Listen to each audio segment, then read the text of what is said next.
Hello YouTube, it is Ben here with the 60-gallon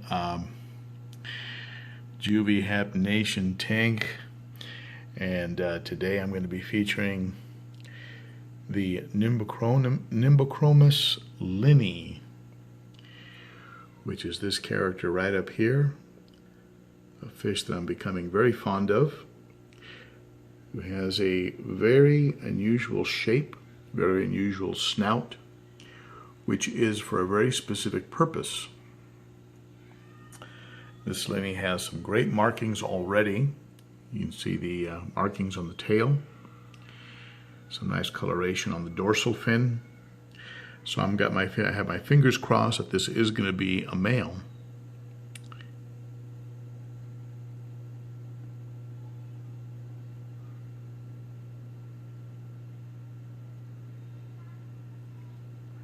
I'm even seeing some egg spots.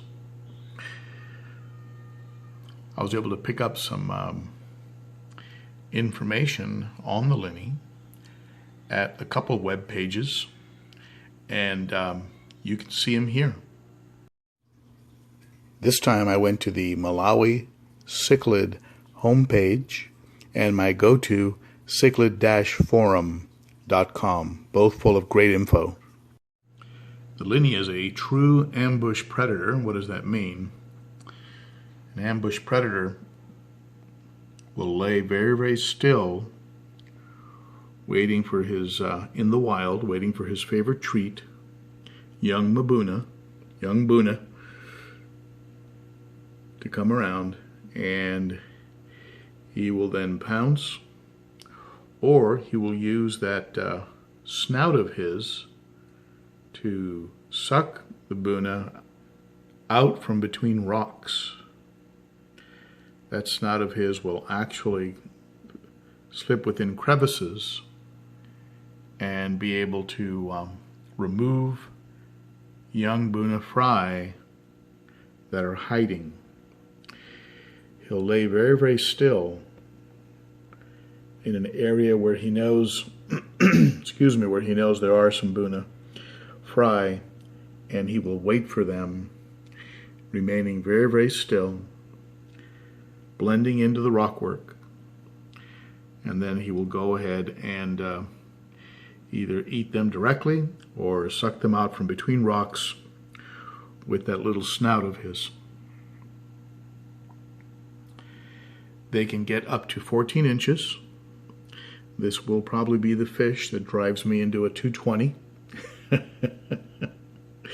He'll probably move me into a bigger tank, because I'm assuming once you get really attached to him, it'll be a little hard to get rid of him.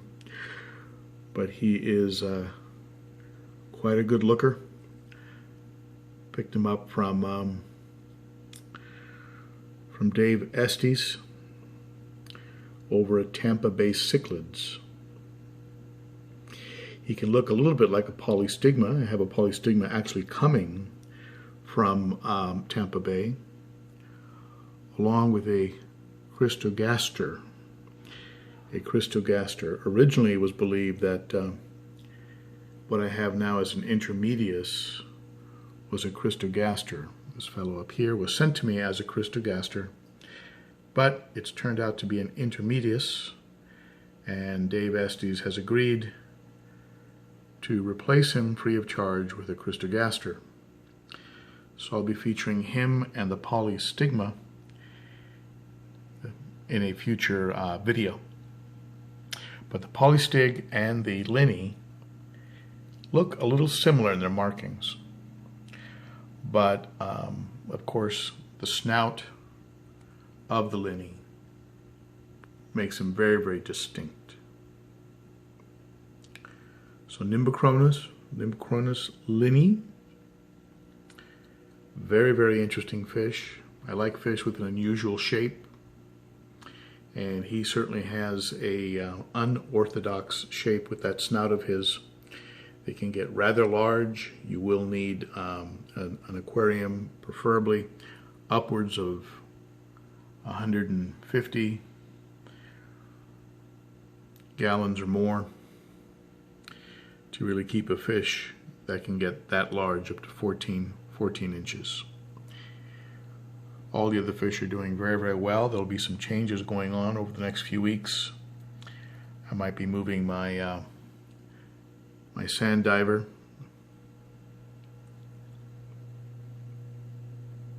Haplochromis rostratus, you can see in the back there, is growing very, very rapidly. If he continues to grow at this rate, he will be moved to the larger tank pretty quickly.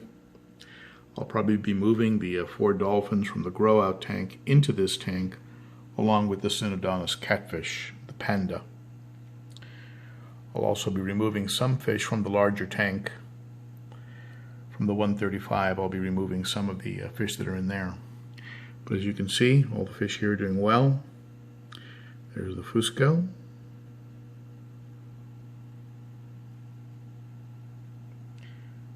Bucos. This crazy Taiwan reef came out of the bag as a juvie, fully colored, never colored down. Pretty amazing fish. The stony eye.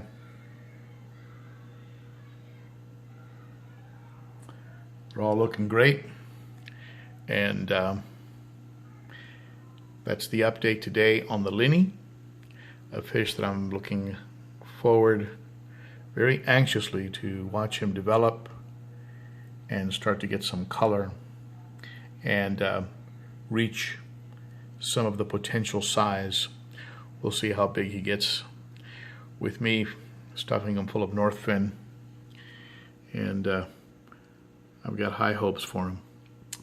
All right, so that's the update today on the tank, and one of my favorite fish here, the Nimbochromis linni.